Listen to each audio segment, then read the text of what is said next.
नमस्कार।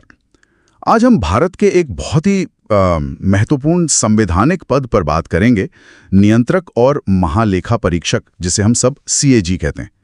हमारे पास इससे जुड़े कुछ ज़रूरी दस्तावेज हैं, तो आज हम समझेंगे कि ये पद आखिर है क्या, क्यों इतना अहम है, क्या शक्तियां हैं इसके पास और काम कैसे करता है। तो सबसे पहले ये सीएजी है क्या, आसान शब्दों में अगर समझना चाहें। जी देखिए, ये संविधान के तहत बनी एक स्वतंत्र इंडिपेंडेंट अथॉरिटी है।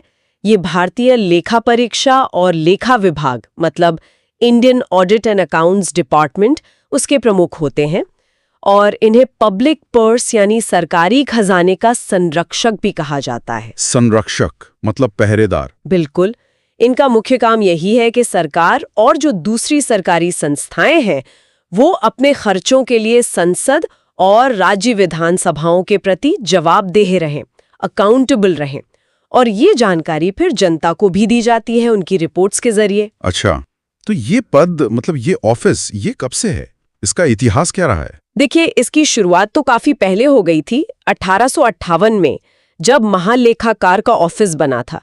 फिर 1860 में पहले ऑडिटर जनरल नियुक्त हुए, सर एडमंड ड्रमंड। नाम बदलते रहे। 1884 में जाकर इसे भारत के नियंत्रक और महालेखा परीक्षक का नाम मिला। तो आजादी से पहले भी था ये पद? हाँ था, और गवर्नमेंट ऑफ इंडिया एक्ट 1919 और फिर 1935 ने इसे कानूनी दर्जा और कुछ शक्तियां भी दी। लेकिन असली स्वतंत्रता और जो आज का स्वरूप है वो मिला आजादी के बाद संविधान लागू होने पर। संविधान का अनुच्छेद 148 वो सीएजी की नियुक्ति, शपथ और सेवा शर्तों से जुड़ा है। अच्छा। और फिर 1971 में एक एक्ट आया जिसने इनके कर्तव्य, शक्तियां वगैरह तय की। और एक और जरूरी बात, 1976 में सीएजी को केंद्र सरकार के रोजमर्रा के खाते बनाने यानी अकाउंटिंग के काम से अलग कर दिया गया। तो मतलब अब ये सिर्फ ऑडिट करते हैं, अकाउंटिंग नहीं? जी, केंद्र सरकार के लिए, ताकि ऑडिट पर पूरा फोकस रहे, पूरी निष्पक्षता से। समझ गया। तो संविधान में और कौन से मुख्य प्रावधान है सीएजी को लेके? आपने अनुच्छेद 148 बताया। हाँ, 148 तो नियुक्ति और स्वतंत्रता की नींव रखता है। फिर है अनुच्छेद 149 जो इनके काम और शक्तियों को डिफाइन करता है। अनुच्छेद 150 ये कहता है कि केंद्र और राज्यों के खाते किस फॉर्मेट में रखे जाएंगे ये राष्ट्रपति तय करेंगे, लेकिन सीएजी की सलाह पर। सीएजी की सलाह पर? जी। और अनुच्छेद 151 बहुत महत्वपूर्ण है। इसके तहत सीएजी अपनी ऑडिट रिपोर्ट राष्ट्रपति को केंद्र के खातों पर या राज्यपाल को राज्य के खातों पर सौंपते हैं।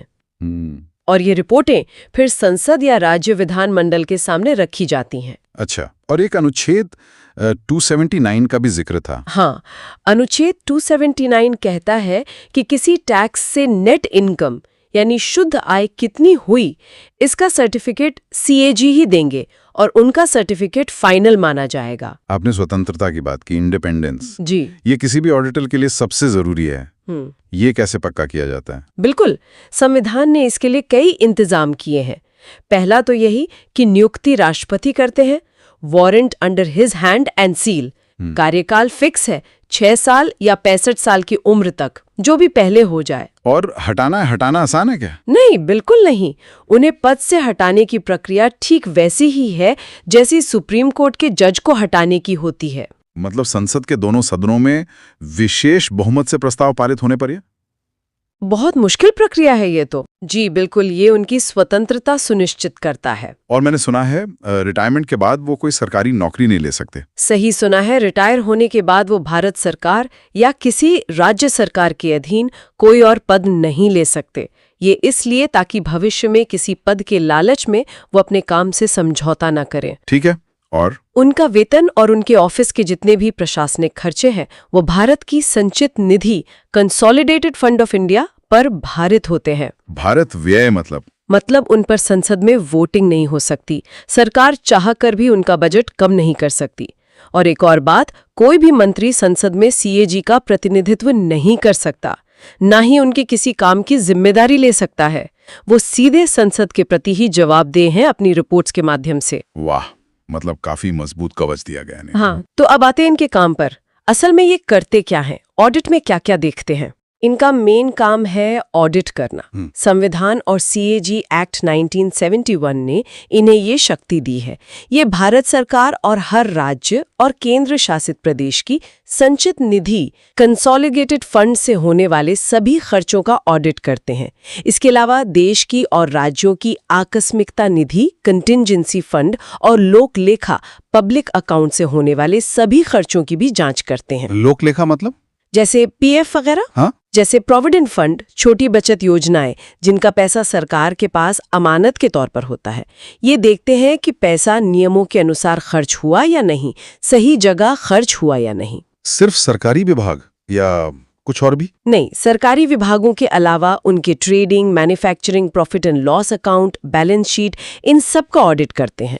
इसके अलावा सरकारी कंपनियां हैं, दूसरे कॉरपोरेशन और बॉडीज हैं जिन्हें कानून द्वारा ऑडिट की जरूरत है, उनका भी ऑडिट करते हैं। अच्छा, मतलब जिनका पैसा सरकार से जुड़ा है उन सब का हिसाब किताब ये देखते हैं। जी, और उन सभी संस्थाओं और अथॉरिटीज का भी ऑडिट करते हैं जिन्हें सरकार से अनुदान मिलता है, ग्रांट्स या लोन्स मिलते हैं। और जैसा हमने पहले बात की, राष्ट्रपति को ये सलाह भी देते हैं कि केंद्र और राज्यों के खाते किस प्रारूप में रखे जाएं। और आजकल एक टर्म सुनने में आता है, परफॉर्मेंस ऑडिट। क्या ये भी करते हैं? हाँ बिल्कुल, ये बहुत महत्वपूर्ण हो गया है आजकल। इसे वैल्यू फॉर मनी ऑडिट भी कहते हैं। इसमें सीएजी सिर्फ ये नहीं देखते कि नियमों का पालन हुआ या नहीं, बल्कि ये भी देखते हैं कि सरकारी पैसा कितनी किफायत, कितनी कुशलता, इफिशिएंसी और कितने प्रभावी ढंग से, इफेक्टिवनेस से खर्च हुआ। मतलब? कोई उदाहरण? मतलब क्या कोई सरकारी योजना अपने घोषित लक्ष्यों को हासिल कर पा रही है? क्या उस योजना को चलाने का तरीका ठीक है? कहीं फिजूल खर्ची तो नहीं हो रही? क्या कम पैसे में वही काम हो सकता था? ये परफॉर्मेंस ऑडिट अक्सर बड़े नीतिगत मुद्दों को सामने लाते हैं और सुधार की गुंजाइश बताते हैं। समझ गया, काफी गहरा काम है ये तो। अच्छा, ये जो ऑडिट रिपोर्ट तैयार होती हैं, इनका फिर क्या होता है? ये कहाँ जाती हैं?